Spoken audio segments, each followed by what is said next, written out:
Students, मैं आज अपने मैट्रिक के सिलेबस पर बात करूंगा। ये मैट्रिक एक ऐसा नींव है, एक ऐसा आधार है जहां से विद्यार्थी का लाइफ 0 पॉइंट पर पहुंचता है। अब तक पिछले 9 साल से जो आप तैयारी कर रहे थे वो आप माइनस से 0 की ओर जा रहे थे। जैसे कोई संख्या रेखा खड़ा होता है ना, तो एक 0 होता है, इधर जो चल रहे होते हैं आप -1, -2, -3, -4 ऐसे करते करते 9 माइनस में ही थे। तो ये जो प्लस भागेगा आपका 3, 4 इस तरह करके आप 0 से आगे बढ़ते हैं। तो 0 क्या है? एक आधार है, बेस है, जिसको मैट्रिक कहते हैं। ये मैट्रिक की लाइफ है। इस लाइफ में आप कितना अच्छा मेहनत करते हैं ये आप पर डिपेंड करता है। इसी में कुछ विद्यार्थी बहुत अच्छा नंबर लाते हैं, अच्छा सफल होते हैं, और कुछ विद्यार्थी अच्छा स्कोर नहीं ला पाते हैं, जिसके कारण कुछ ऐसे विद्यार्थी होते हैं जो कभी पढ़ाई नहीं करते हैं और जिम्मेदार देते हैं टीचर का कि टीचर की वजह से हमारा नंबर अच्छा नहीं आया। तो पहली बात, टीचर कभी भी टीचर का कोई दोस्त नहीं होता है, दोस्त विद्यार्थी का होता है।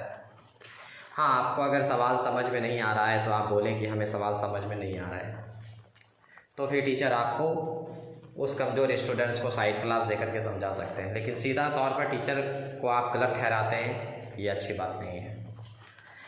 अगर आपको समझ में नहीं आता है, जैसे मैं क्लास लेता हूँ, क्लास में भी मैं बहुत सारा क्लास लेक्चर के दौरान बहुत सारे टॉपिक पर लेक्चर देता हूँ, जिससे विद्यार्थी जीवन को समझ में आए, विद्यार्थी को किसी भी टॉपिक पर बेसिकली अच्छा तरह से समझ सके।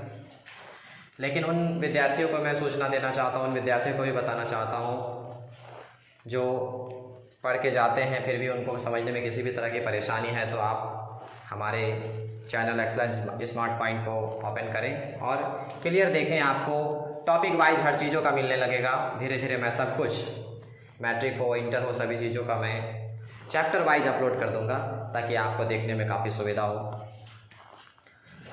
मैट्रिक की लाइफ में क्या होता है, इससे पहले जो आप पढ़ रहे होते हैं ना, तो टीचर क्या करते हैं, पहला, दूसरा, तीसरा, चौथा चैप्टर करके धीरे धीरे चैप्टर खत्म कर देते हैं। लेकिन मैट्रिक को पढ़ने का एक अलग ही तरीका है।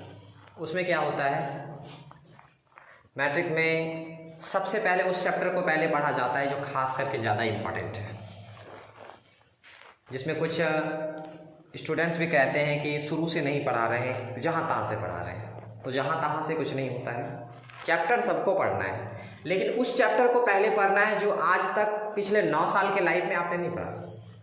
और आज 10वीं क्लास में आप प्रवेश किए, यानी मैट्रिक में आप प्रवेश किए, तो उस चैप्टर को पहले पढ़िए जो आज तक आप जिसको पढ़ नहीं पाए, दर्शन नहीं हुआ उस चैप्टर से आपका। जैसे मैट्रिक का जो चैप्टर है, जो अध्याय 8 में दिया हुआ है, ट्रिगोनोमेट्री, यानी जिसको हिंदी में त्रिकोणमिति कहते हैं। हमने कुछ ऐसे स्टूडेंट्स को भी देखा है कि पूरा का पूरा त्रिकोणमिति पढ़ जाते हैं, लेकिन त्रिकोणमिति का डेफिनेशन पता नहीं होता है। अगर उससे पूछा जाए त्रिकोणमिति क्या है, तो वो जवाब नहीं दे पाते। तो इतना डिटेल्स कभी कभी नहीं पढ़ाया जाता है टीचर के द्वारा भी। कुछ टीचर्स डायरेक्ट सिलेबस स्टार्ट कर देते हैं। हाँ, 8.1 खोलो, सवाल करो, फार्मूला लिखा दिए और चैप्टर स्टार्ट कर दिए। इसे विद्यार्थी पूर्ण रूप से नहीं समझ पाते हैं। इसके लिए आपको डिटेल्स समझना पड़ेगा कि कहाँ क्या है, ये क्या होता है, कैसे होता है, आपको सारा चीज़ का डिटेल्स जानना पड़ेगा, उसके बाद आप समझ पाएंगे। तो आज मैं त्रिकोणमिति पर चर्चा करता हूँ। त्रिकोणमिति, जिसको इंग्लिश में ट्रिगोनोमेट्री कहा जाता है, ये बिल्कुल ही नया चीज़ है। मैट्रिक के लाइफ में ही ये इस चैप्टर का उद्भव होता है। इससे पहले क्लास 9 तक आपको इस चीज़ों का कहीं कोई चर्चा सिलेबस में मैथ में नहीं होता है। इससे त्रिकोणमिति से 14 नंबर का सवाल एग्जाम में पूछा जाता है, बोर्ड एग्जाम में। अगर ये चीज़ कमज़ोर रह जाता है तो फिर आपके मैथ में नंबर्स कम हो जाते हैं। और ये चैप्टर अगर आपको अच्छी तरह से समझ में आ जाता है ना, तो आप कुछ अच्छा कर सकते हैं। आपको समझ में पूरा क्लियर आने लगेगा, तब आप अच्छा से डील्स कर सकेंगे, आप अच्छा से मेहनत कर सकेंगे। अगर आपको समझ में ही नहीं आएगा तो आप बना नहीं पाएंगे। इसलिए मैं हर संभव कोशिश करूंगा और मैं इतना डिटेल्स विस्तार रूप से समझाऊंगा कि आपको क्लियर समझ में आएगा और आप आराम से इसको समझ पाएंगे। तो आइए बात करते हैं आज त्रिकोणमिति पर।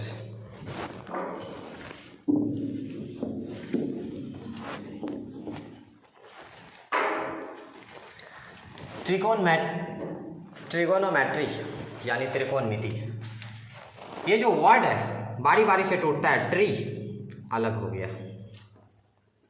TRI, जिसका हिंदी होता है तीन। ठीक। गोनो,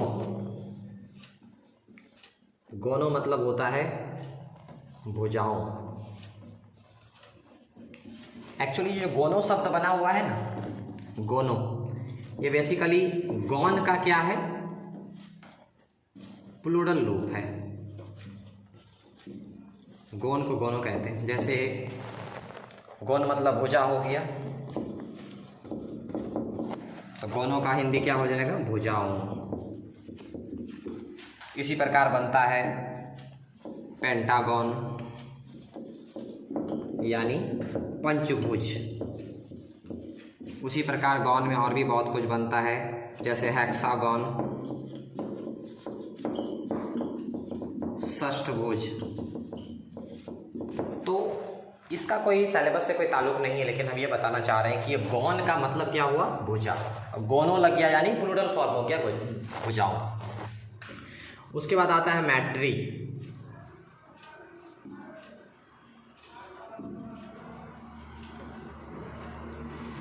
मैट्री मतलब होता है परिमाप। परिमाप कहने का मतलब मापना। ठीक उसी प्रकार इसमें भी वही होगा, ट्री अलग हो गया, कोन अलग हो गया, मिति अलग हो गया। यानी तीन, ये तो कोन, कोन तो क्लियर ही है। मिति मतलब परिमाप, या जिसको दूसरे भाषा में कहते हैं मापना। तो यहाँ से एक चीज़ समझ में आया। सबसे पहले किसी चैप्टर को पढ़िए, जो चैप्टर का नाम है पहले उसको जानने की कोशिश कीजिए कि वो होता क्या है।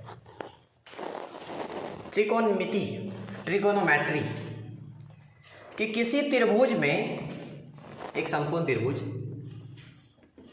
एक बात हमेशा ध्यान रखेंगे क्या, कि त्रिकोणमिति में जब भी बनेगा समकोण त्रिभुज बनेगा। समकोण मतलब जिसका एक कोण क्या होता है, 90 डिग्री होता है। तो एक समकोण त्रिभुज में, किसी त्रिभुज में तीन कोण या तीन भुजा के मापने के अध्ययन को त्रिकोणमिति कहते हैं।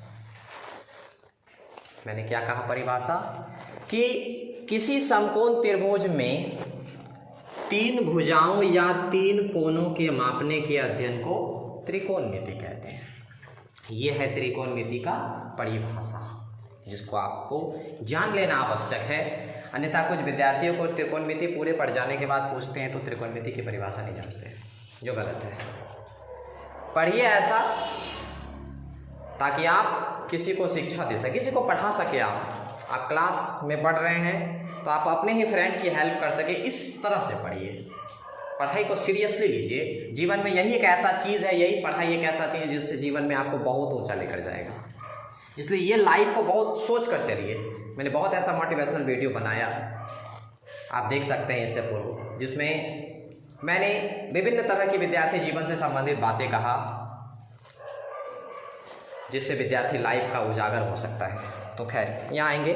त्रिकोणमिति का परिभाषा एक बार फिर से सुन लीजिए, कि किसी समकोण त्रिभुज में तीन कोणों या तीन भुजाओं के मापने के अध्ययन को त्रिकोणमिति कहते हैं। और इसमें ये बेसिकली समकोण त्रिभुज बनता है जिसका एक कोण क्या होता है, 90 डिग्री होता है। तो यहाँ से आगे बढ़ते हैं, इसको मिटा देते हैं।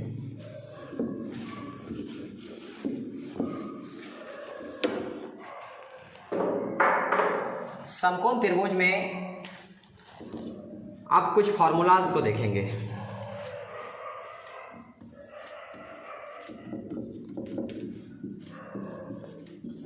पाइथागोरस का नाम आपने सुना होगा।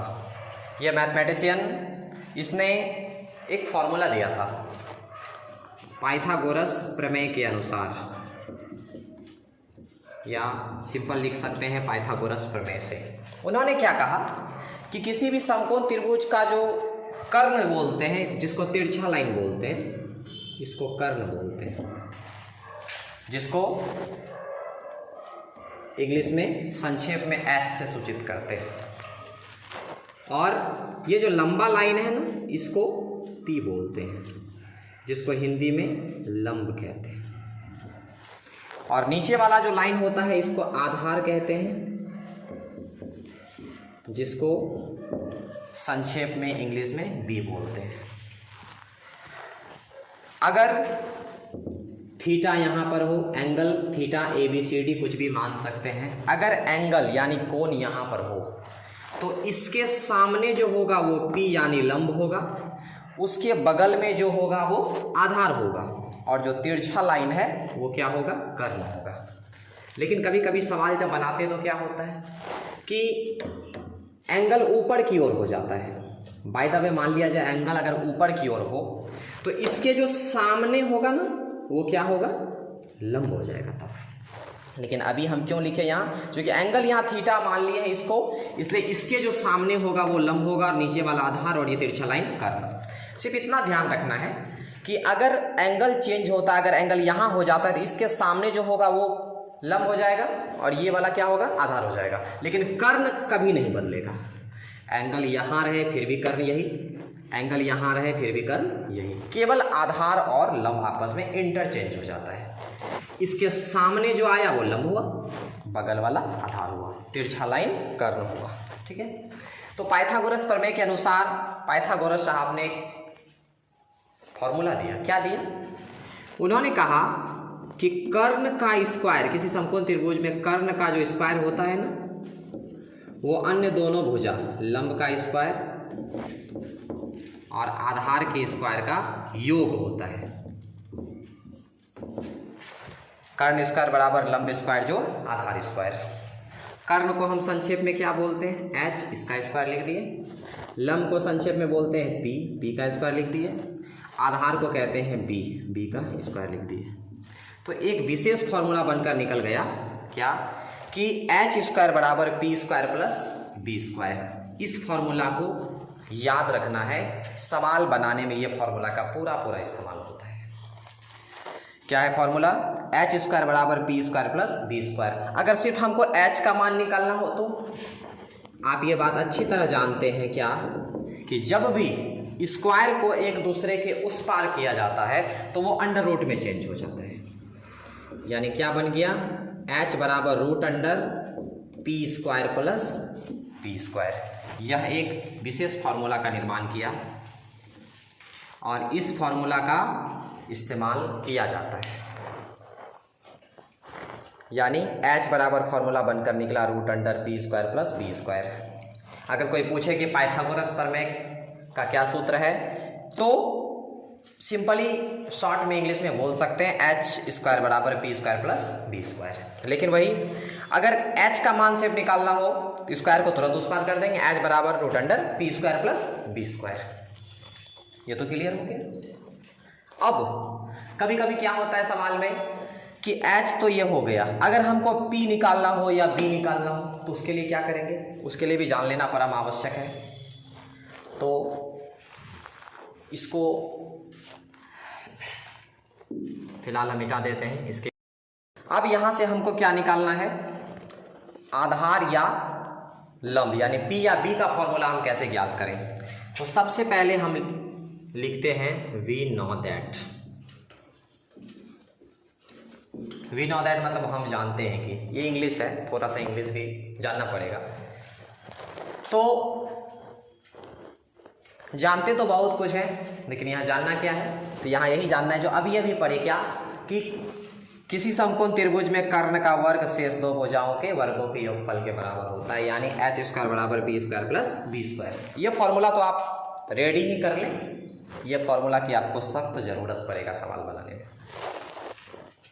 हम इसको लिखते हैं, क्या जानते हैं, पाइथागोरस प्रमेय से हम जान रहे हैं कि एच स्क्वायर बराबर B square plus B square. अगर हमको पी निकालना हो तो क्या करें, सॉल्व करना है। इसको उठा के इस पार करेंगे, इधर प्लस में है, इस पार आया माइनस में। पहले हम p ही निकाल लेते हैं, ज़्यादा बेटर रहेगा। जो हमने कहा b को कर देते हैं इस पार, उधर p स्क्वायर अकेला बच गया, h square minus b square बराबर p स्क्वायर हो गया। कैसे? h स्क्वायर को सेम उतार दिए, प्लस b स्क्वायर को इस पार ले आए तो प्लस इस पार आएगा, माइनस में आएगा, निश्चित है। वही अगर हम p बराबर निकालें तो इधर क्या चढ़ जाएगा, रूट चढ़ जाएगा। तो बन गया p बराबर h square minus b square. तो आप बोलेंगे कि तो उल्टा लिख दिए, तो राम बराबर रहीम है तो रहीम बराबर राम तो लिख सकते हैं। यानी p बराबर फॉर्मूला क्या बना, h square minus b square. ये आपका दूसरा क्लियर फॉर्मूला बना। कुछ विद्यार्थी को डायरेक्ट लिखा दिया जाता है फॉर्मूला के, रट जाओ, ऐसा होता है। मैथ को कभी रटा नहीं जाता। मैथ आप जितना क्लियर समझिए आप उतना फास्ट बना सकते हैं मैथ। मैं आपको उम्मीद दिलाता हूँ कि आप अगर इस तरह से समझ लेते हैं, आप इस तरह से देखते हैं और इस तरह से अध्ययन करते हैं आप, तो एग्जाम में जब आप एग्जाम में सॉल्व करने के लिए बैठेंगे ना, तो आपको बहुत ऐसे क्वेश्चन पर कलम भी चलाने की जरूरत नहीं पड़ेगी। आप डायरेक्ट आंसर निकाल देंगे, इतना आपका माइंड टंच हो जाएगा, फिनिश हो जाएगा आपका माइंड। इसलिए आप ध्यानपूर्वक समझिए। तो पहला फॉर्मूला क्या निकला, h बराबर root under p square plus b square. दूसरा फॉर्मूला क्या निकला, p बराबर root under h square minus b square. अब बात आता है b का, कि h भी निकल गया, p भी निकल गया। तो एक चीज आप ही सोचिए, क्या कि p जब निकाले थे तो b को इस पार किया था ना। अब अगर हम b का मान निकालेंगे तो p को हटाएंगे इधर से, p को जब हटाएंगे तो यहां b रहेगा और यहां p रहेगा, यही ना रहेगा। कहने का मतलब इसको जब इस पार किए थे तो p उधर अकेला था, और अब जब p को इस पार करेंगे तो b उधर अकेला बचेगा। यानी सेम वही चीज हो गया कि p बराबर root under h square minus b square. तो b बराबर अगर निकालना चाहें तो आपस में चेंज, यहाँ b हो गया तो यहाँ क्या होगा, p होगा। यानी कि b बराबर तब क्या हो जाएगा, root under h square minus p square. तो इसको भी लिख लीजिए।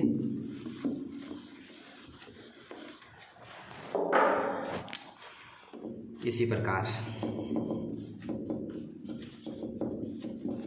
b बराबर क्या होगा, root under h square minus p square. बन गया ये फॉर्मूला।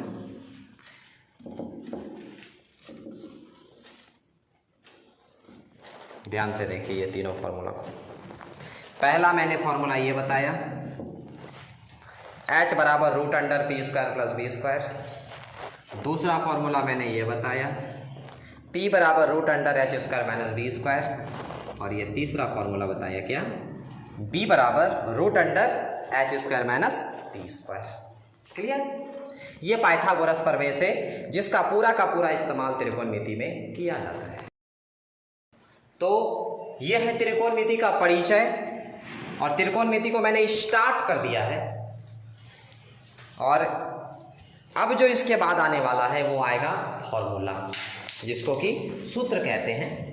अब सूत्र आएगा, और सूत्र में भी इसमें कई प्रकार के सूत्र होते हैं, जिसके विषय में अगले दिन चर्चा करेंगे। आप इसे बढ़िया से देखें, समझें। अगर समझने में किसी भी तरह की प्रॉब्लम हो तो आप कमेंट्स में किसी भी प्रकार की क्वेश्चन पूछ सकते हैं, मैं हर संभव बताऊंगा। लेकिन आप पढ़ाई ढंग से करें, पूरा क्लियर समझें इस चीज़ों को। आपका समझना ये सबसे बड़ा महत्व रखता है, आपको समझना जरूरी है। मैं क्लास के साथ चैनल पे वीडियो अपलोड कर रहा हूँ, जिससे आपको समझने में काफ़ी सुविधा हो। आपके लिए मैं दिन रात मेहनत कर रहा हूँ, क्योंकि आपका जीवन जिससे सफल हो सके। तो फिलहाल आज इतना ही रखेंगे। इस त्रिकोणमिति का पूर्ण रिवीजन कर लें। परिचय मैंने आपको बता दिया, आप इसका पूर्ण एक बार रिवीजन कर लें। कल मैं फॉर्मूला बताऊंगा, तब आप फिर फॉर्मूला देखेंगे बारी बारी से। तब तक के लिए इतना ही, आप वीडियो देखते रहें। फिलहाल इतना ही, धन्यवाद।